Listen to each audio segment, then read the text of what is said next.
Hello and welcome to Show Studio. My name is Christina Cacouris. I'm a writer and researcher, and I'm delighted to be sitting here today with William Ewing, who is a longtime curator and an expert in all things Edward Steichen and also of fashion photography. So we'll be talking a little bit about Steichen's work today. So where I wanted to start is at the turn of the 20th century, talking about where photography was at this time and its relation to painting. So my understanding is that at this time period, a lot of photographs and photographers were really seen as creating documents that painters could use. And so I'm curious about Steichen's decision to go from, he had dabbled a little bit in painting, to really decide to take up photography full time, leave everything else behind. What was the significance of that at the time? It wasn't that he dabbled in painting. In fact, early in his life, he took painting very, very seriously and thought that he was going to become a full-time painter. And it was only when he discovered that as he was surrounded by top names in the art field, he met Rodin, he was extremely close to Rodin, Picasso. Picasso actually said that Steichen, was the person most instrumental in bringing modern art to America. Can you imagine? Wow. So he met all these people, Matisse, Cézanne. He transported their work across the ocean on liners. He was a jet setter before jets were invented. If you study his biography, you get completely confused because one moment wait a minute, he was in New York in 1906. Yes, but he was also in Paris and in New York again. It's very hard to keep track, but he was foremost a painter in his mind, but developing photography on the side. And an interesting connection with the fashion later is really early on. He's an apprentice in a lithography company, and they're given woodcuts, and he says, why are we using woodcuts? We should use photographs of pigs. So he makes these photographs of pigs and brings them to the studio, and the other lithographers go, great, this is much easier to work with. So he uses this phrase over and over in his life, useful photographs. And so from the teen years, he's thinking of using things. He didn't figure out how to use paintings. And I think that's one reason he gravitated away from painting, burning his paintings apparently. He talks about burning all his paintings at one point in France. And historians say, well, he didn't exactly burn them all, but maybe makes for a good story. It's a good story. He was very good at storytelling. And I think he was a modern sensibility in the sense that he knew about myth building. But I think it was also very sincere when he said his pronouncements are very black and white about everything. He says, I hate specialism, they are the ruin of art. And when he gave up this rich pictorialist period, these very moody symbolist works, he said it was because it was wallpaper for the rich, which offended, of course, all the pictorialists who were taking themselves very, very seriously as artistes, and including Stieglitz.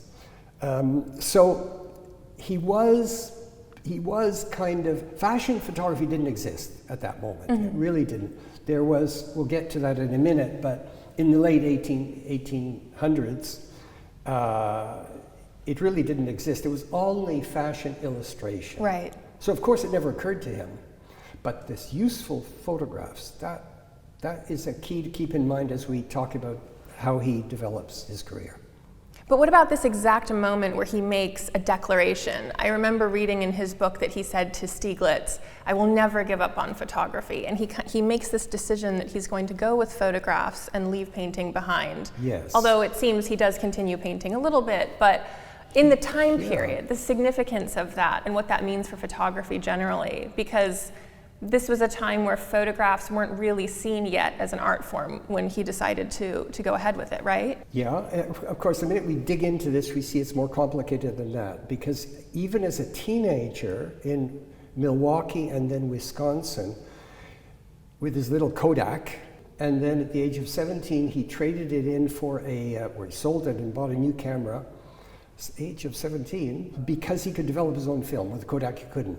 So already he was, digging, setting his presence in photography. But and then he was in shows in Philadelphia and Chicago as a teenager, and these guys like Clarence White and Stieglitz were noticing this and writing to him and giving him second prize medals and things. And meanwhile, back in Milwaukee at this point, he's going to the public library and he's reading everything about photography and art that he can get his hands on. And he realizes the center's in Paris and he's got to go to Paris. And I think he writes to Stieglitz, this is where I get it a bit mixed up, and Stieglitz said, come and see me on the way over. Yeah, that's right. And so he goes to see Stieglitz, and Stieglitz buys 3 of his pictures for $15, which sounds like not a lot, but it was probably around $500 or $600. Wow. In terms of money today. And so it's a big boost also to have the man you most revere giving you this support. And off he goes to Paris, where he sinks into the museums and the libraries. And galleries. He just soaks up as much art as he can, and he really educates himself. And you can see this because in the fashion photographs which come later, the references to so many grand masters, painting masters, are there. They're quite easy to decipher. You keep noticing something. From this early period, he's already mastering photography in all its forms. He's a natural, it comes naturally to him. But he's also learning about, soaking up painting. And I think he is fascinated by clothing because later you see this masterful, when he becomes the chief photographer for Vogue and Vanity Fair, you see this masterful treatment of clothing. Anne Hollander has a nice phrase. She says it's a vision of fabric or a fabric of vision. He sort of had a fabric of vision. He just knew when he saw a dress how it would fall, how it should fall, and the sheen as it coming off it, the texture cut, everything was just, and it all looks so natural that we forget that, of course, they're all mostly studio productions, not exclusively. Yeah. But he'd also photographed outside. As you mentioned earlier, he did landscape, he did cityscapes, he did nudes, he did portraits. He had in mind, extremely ambitious as a young man, he wanted to do portraits of all these great men. So he did George Bernard Shaw, he did Rodin, Alphonse Mucha. Stieglitz helped him to get commissioned to the President of the United States. Wow. Roosevelt. I think what happened with all these portraits, for which he got the equivalent of about $50,000 today. Stieglitz negotiated his fee. I calculate it's about $50,000 wow. to do President Roosevelt. That's incredible. And he did other sort of great men. He had an idea to do a portfolio of great men. But at the same time, he was photographing influential women. Isadora Duncan, Eleanor Duse, and there was a very wealthy woman called Mrs. Philip Lydig, who was famous for her cyclamen. She spent $30,000 a year on her cyclamen, and he photographed her. But the important thing is, with these important men and important women, he'd obviously, by the time he was like 23, 24, he was no longer intimidated by anybody. He photographed Churchill, he photographed Cecil B. DeMille, it goes H.G. Wells, George Bernard Shaw. So, and you can see the way he takes the pictures, they were doing what he wanted him. Mm-hmm. It wasn't George Bernard Shaw choosing that pose, it was Steichen saying, you do this, you do that. So by the time he came to be seriously involved in fashion, Condé Nast, he was already extremely proficient and confident. That's the thing, is confident. Give me any rich person or famous person, I can give you a great picture, you know. And it's true, and there are several thousand pictures at Condé Nast, several thousand pictures that he took. Yeah. It's a joy to go through them. In the lead up to this, I wonder if a lot of this confidence comes from the fact that, as you said, he goes to Paris, he studies a lot, he really refines his craft. Yeah. People speak about his early work saying that he was pictorialist or symbolist, but I've heard you mention before that there's bits of cubism and futurism and all of these other influences. Yeah. Where do you see influences like that in his work? Well, in the fashion work, you can go from like Baroque splendor to chic modernist Art Deco, very, very, very fluidly. Even in the same issue of Vogue, you can see the same thing, because he was responding to the dress. Mm-hmm. He has something that great photographers, I don't care, you know, what medium they do specialize in. When they get ready to take a picture, they don't fall back on precedent. Mm-hmm. They give you a new picture. They just, everything's gone, and this is the challenge, great picture. And you see that in his work right up until the end. I forget which critic, I think it was Joel Smith, says he kind of tapered off toward the end. He tapered off in production. He just got tired of it. You know, he really just got tired in 1935, done it for 15 years, that's enough. But he didn't lose his panache. You find that the last pictures he took are just as interesting as the ones he took in the early 1920s. Yeah. And you mentioned pictorialism. So the early fashion photographs are very pictorialist. And he was imitating Baron de Meyer, who had just left Condé Nast, gone to Harper's Bazaar.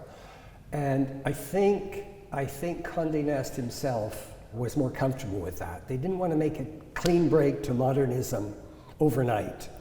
And you can see this pictorialist sensibility lasts a little while before Steichen hits his stride and it becomes this new modernist look. And it was also a change in art director by I think 1927, 1928, where he's more encouraged to go in that direction. Mm-hmm. But all the time he's relying on his storehouse of painting knowledge and firsthand, you know, drinking with Picasso and Matisse and Rodin, hanging out with them. So knowing, you know, what, behind the scenes kind of thing. One anecdote I really loved about when he does join Condé Nast is that at this point, he's known as one of the most important photographers in the world, mm-hmm. and he uses this to negotiate for a very good salary. But what struck me was that they had offered to him that he could do these fashion photographs and they could leave it uncredited if he didn't want his name attached. Mm-hmm. To which he said, no, if I'm going to do a photograph, I'll stand by it and I'll put my name on it. But this bias against fashion photography, it's really interesting to me that it existed back then, and it seems that a little bit of it still exists today. Where does that come from? Yeah. I think because art photography back in that period, 1900, right, early 1900s, they had to fight. They even called it the fighting photo succession. The fighting photo succession. Sounds like an aircraft carrier. And they were fighting to be recognized as artists because most people were poo-pooing photography as a second rate. And famous painters were using it and not admitting it because they, you know, like Degas, they were not admitting it. Lots of painters like that were using photography and pretending they weren't. So there was the battle to prove that this art form of photography was on its own, independent, autonomous. At the same time, second enemy, amateurism with the Kodak. Everybody could take pictures now. And so that, for the people who hated the idea of photography as art, that was the proof. Anybody can take pictures. My wife has a Kodak, you know. We take pictures, and, you know, it's not art. Art is, you're in England, here we are sitting in London. This is still a deep thing. And in my family's British, And there's still this lingering idea that painting and literature are the fine arts, really. Photography is still an upstart. It's still white boys, coming along. It's still not the real thing. I can sense this. And it's too technical, that's the other thing. It was the myth of the artist and the hand. The myth of the artist and the hand, and the spirit flowing through the hand. Well, the camera is a technical, mechanical thing, so how can that be? I could have taken that picture, this kind of thing. So it hasn't gone away. This hasn't gone away. I think it's funny, actually. One reaction to this is to make very big pictures, even today. Make really big pictures as a way of showing you're not an amateur. Because now that everybody's got a cell phone, little pictures, the one thing those people don't do is they don't make big prints. Ha, gotcha. I'm going to make a really big print. Jeff Wall show right now in Switzerland, the prints as big as this wall. So look, see, art. Yeah, he said, yes, I will sign the photographs. And he also said something like, there's never been a period of art history when commerce wasn't the driving force. Right. And you can point to many examples of this. So, but Condé Nast was surprised at that luncheon. He was surprised that he thought, as an artist, he would not want to be known that he was doing these things. He was very frank, Steichen, all his life, very, very matter of fact. And this, of course, meant useful photographs. This was a point where fashion was becoming more than just a frivolity. That's the other thing. Fashion was not just a frivolity. It was becoming more something of daily life, and it was filtering down to the masses, to use a horrible phrase, to the middle class at least. Yeah. And he thought of it as a liberating force. And his women are very sure of themselves. You look at they're not docile. They're not, with Baron de Meyer, they had been quite demure and so on. Steichen, they are modern women. They are, standing with their hips on their, hands on their hips and looking at the camera. And his favorite model, Marion Morehouse, was very much that kind of proud and smart and young and modern women. I recall him saying that she, in particular, really embodied the clothes in a way that it didn't seem like a model trying something on. It was, she lived in them and she transformed it. That's right. Did he rely on his models to sort of bring something to the photograph, or was he really staging them? There are a couple of filmic episodes of him in the studio working, but because film was such a rare and expensive thing in the 1930s, to set it all up, you have the feeling he's acting out, and so you have to take it with a grain of salt. But I don't see any way he could have made those pictures without the models being very much part of it, because they're just too at ease. He's completely convincing. In this, in the book, in High Fashion here, 300 pictures, every picture, the woman is, and sometimes the man, not so many men in there. There usually be supporting actors. Sometimes the head even cut off because we don't need to see them. The women are absolutely confident, and I don't think you can fake that. I want to go back to something you were just saying about the difference between art and photography. I came across an interesting article from, I think, 1903, where someone was already talking about this issue. And they said that we almost need a second word. And they said perhaps we should be calling photographs that are just documenting something machinographs or something like that. We can separate this out from photography. And it's curious that today we still do have this conversation because, as you mentioned, everybody with an iPhone is taking photographs left and right. What did Steichen see in his lifetime, in this trajectory, with photography becoming more accessible? Did that help photography become recognized as an art form? Did it hinder it? Oh yeah, I think Sure, I think that Stieglitz and Steichen together, and Paul Strand and Hollanday, everyone in that circle had a tremendous impact on sensibilities. They were extremely well published. Camera Work, that beautiful magazine that they basically Steichen and Stieglitz put out together, it's never been equaled. Since then, there is no magazine that has that particular aura, atmosphere, quality of reproduction, innovation, quite astonishing. And incidentally, going back to Steichen's commercial side, he designed the logo for the Camera Work logo for the front cover, which never changed in all its years. And on the back cover, he designed the Kodak advertisement. Wow, I never knew that. So the back and front, this back and front thing for me was very symbolic. Turn it over, it's really Steichen, and all through Steichen's life, you really have this bridge role, or these polarities, like Europe, right? He's born in Europe, but at 1 year old, he's taken to North America. So Europe and America, he, as I say, goes back and forth like a jet setter, 3-4 times a year, seems to me, year after year, only broken occasionally by war. Then he goes off to war, to the Pacific and the Second World War.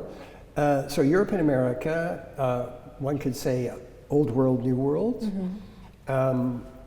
art and photography, painting and photography.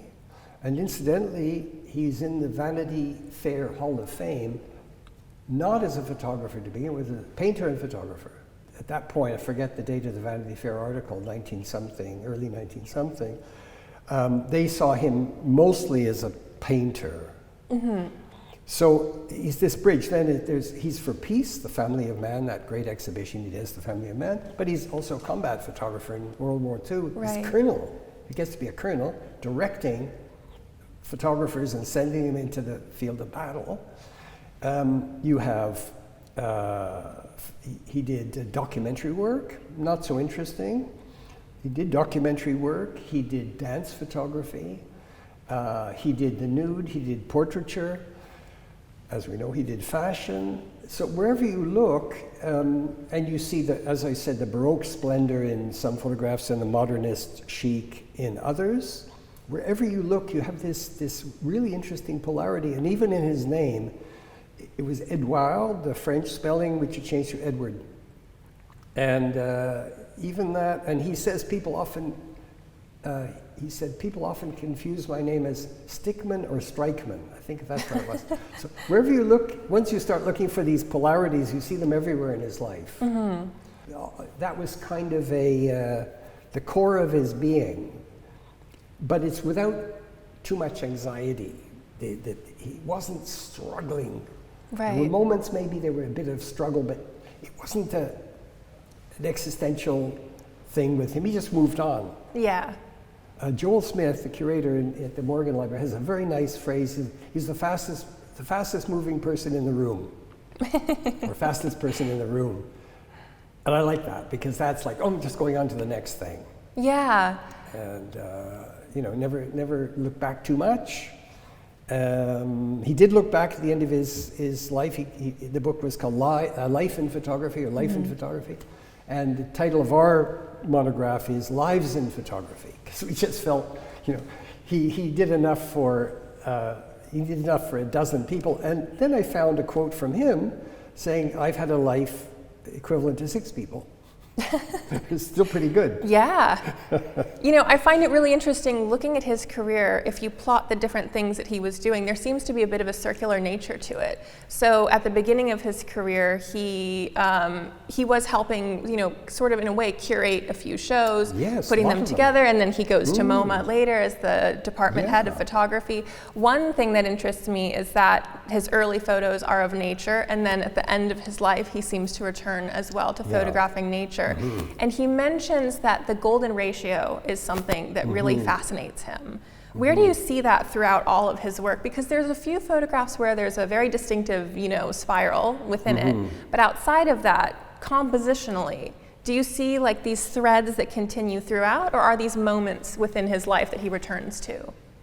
Well, the golden mean, the golden section, is something that certainly applies in a general sense. He had a beautiful sense of geometry. He flirted with Cubism and Art Deco because I think he loved the geometry as opposed to anything deeper than that. So I'm not sure where, I don't think he was a very deep thinker. Exactly. I don't think, I think he was sort of an intuitive person that he responded to cues in the environment, essentially the art environment, to plot his next move, or maybe plot is again a little too conscious, but to kind of find a path forward. And talking about nature, yes, he was a great botanist. At one point, he was seriously considering giving up photography for horticulture. Wow. And he bred delphiniums. There's even a Mr. Steichen delphinium. His delphiniums won him a gold medal in Paris. Wow. And he actually, before he was the MoMA curator, he actually had a show of his delphiniums, the real thing, at the Museum of Modern Art. Wow, fascinating. And it was the first time, he was very proud, it was the first time that organic matter was seen as an art medium, accepted by MoMA as an art medium. Yeah. And of course, being who he was, he then posed the models in the flowers and made fashion photographs of them. So yeah, there is one writer I like very much, Tobias Betzela, who wrote for our project, who says something very interesting. He says his genius, or his perhaps talent, was to realize that he could turn fashion photography into portraiture, or confound the two, so that you don't, when you look at one of his fashion photos, you don't think I'm looking at a fashion illustration, because I'm looking at a real person, portrait, a real person, who happens to be wearing these outfits. That's very clever, because maybe he did that intuitively, but it absolutely hits the nail on the head. So getting to MoMA then, they've established this position for him, but before he takes over there, what did it mean that the Museum of Modern Art was even establishing a department of photography? What prompted that? What was the turning point for them to say this is an art form that needs to come into the museum? Gosh, I'm sorry, I can't okay. remember the details, but photography was well established by then.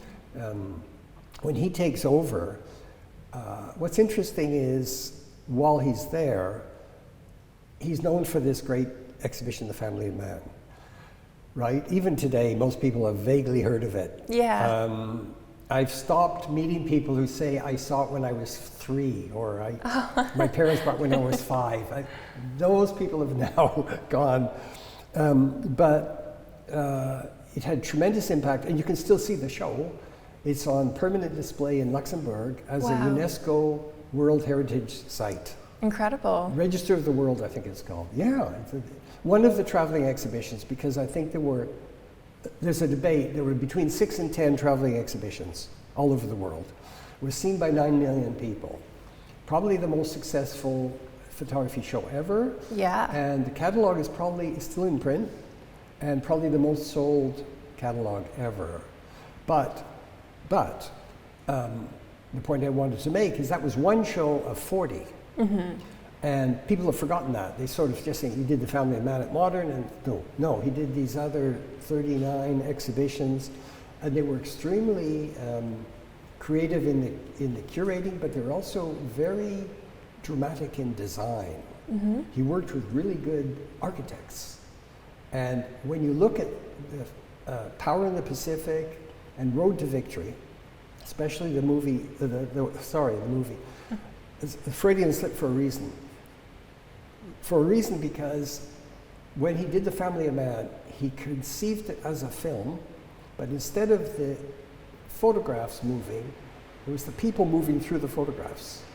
Oh, interesting. And the photographs were chosen and hung in such a way that nothing would stop and create a block of people staring at the photograph. It was meant to keep everybody moving through the whole thing. Mm-hmm. So if there was a photograph that was going to catch the eye, you took it out, or he put it in a place where it wouldn't, you could see it at a distance, so by the time you got there, you wouldn't have to stop and look at it. So, yeah. After the two wars that he was involved in, I recall him talking about the first few shows he did at MoMA. He really wanted to show a bit the horrors of war and sort of, help turn people into pacifists, perhaps. And he felt frustrated by the response to those shows. He didn't feel that it had landed the way that he wanted it to. And he later spoke, I believe he was referring to Family of Man, that he decided to sort of flip that on its head and show the wonders of life, all of the beauty out there, as a way of getting people to really appreciate life and appreciate the sanctity of life, and that we should, not be constantly at war with one another. Yeah, and actually it ended in a very interesting way. It ended with you had a choice. You could go out that way, and that's pictures of the United Nations. And you go that way is a picture of the bomb, the only color photograph in the show. Huge photograph of the atomic explosion. So it was like, you choose which way you want to go. Donald Trump or Jimmy Carter. So yeah, he was I think basically an optimist, There were moments of depression when you read, there were moments, just before he's given the job at Condé Nast, he writes to his sister, Lillian, he says, I may go to Chicago, try to get a job in film. Wow. The outlook is bleak, or the outlook is not good. The outlook is not good. And then he goes to New York, steerage class, right? And he picks up a copy of Vanity Fair, and there's an article about him. And it says, too bad he's given up photography for painting. And he goes, no, I got it all wrong. So he writes immediately. That's what you did in those days, right? You don't pick up a phone. He writes to Condé Nast and he says, not true, it's the other way around. I've given up my painting. Come in for lunch. And so he's come over steerage, right, with no money and bleak prospects. And he goes back like a month later, first class, highest paid photographer in the world. Oh my God. And late in life he married Joanna Steichen, much younger. And she's very funny. When you talk to her about it, she says, here I was thinking we'd get married and we'd each have our lives. She said, no way. No way. It was all his life. Well, and he had 6 of them, apparently. So you said he spoke about having like 6 lives or something. Yeah, that had to be him. Quite a few. She said, in fairness, he had so much energy. There's a story where he was on a jury, I think it was one of the professional photography magazines, he's on a jury, and he just dominates it, that finally they said, you do it by yourself. Nobody else wanted to be on a jury with him. It's like, you do it yourself. So going back to the Condé years, what I find interesting is that this was a significant time period in his life. He spent, it was something like 15 years, roughly. About 15, yeah. And yet, if you look at his autobiography, it is perhaps the thinnest chapter in the book is dedicated to this. Yeah, because he downplayed it. I'm very happy he downplayed it, because then it gave me a great project. When I discovered this, I'll tell you a bit about how it came to pass, how this window opened up. With the Foundation for the Exhibition of Photography, we decided to do, I was then at the Musée de l'Élysée in Lausanne, and we decided to do a big Steichen retrospective. So I figured, okay, we're going to want about 15, 20 fashion photographs, because it's the whole 70 years of his life. So we do 15, 25, 30 fashion photographs. So I go to Condé Nast, and Sean Waldron, who was the fabulous curator at the time, so wheels out 2,000 prints. And I remember starting to look through these pictures, and I call up Todd Brandow, who is the director of the foundation. I said, Todd, I can't choose even 50 pictures. I can't do it. I can't do justice to what I'm looking at. Yeah. And he said, what do you propose? I said, let's do a separate show. Yeah. And a separate book. And that's what we did. And then we had a show just of the fashion of 300 pieces, and we had the retrospective with everything else. So, but it was the excitement of seeing these pictures that nobody had looked at since 1935. And the few pictures that are known were endlessly repeated. Right. The Greta Garbo, the Gary Cooper, were endlessly shown. But it's all the other ones that were so exciting. So I think, because fashion was still, by the time he made his autobiography, it was still the province of women also, don't forget that. It was no sort of fashion for men in that same sense. I think probably he felt it was some way demeaning. It wasn't what was essential in his career. But he still put his name on it. He still was proud enough of that work to affix his name to it. Yeah, and we know that he was very collaborative with Condé Nast himself and with Edna Chase, the editor. They were always talking about what they wanted to convey. There was like a little triangle there, and later with the art directors. And he said to her at one point, she was hesitating on a picture that was a little bit risque. Mm-hmm. She thought maybe the Americans aren't ready for this.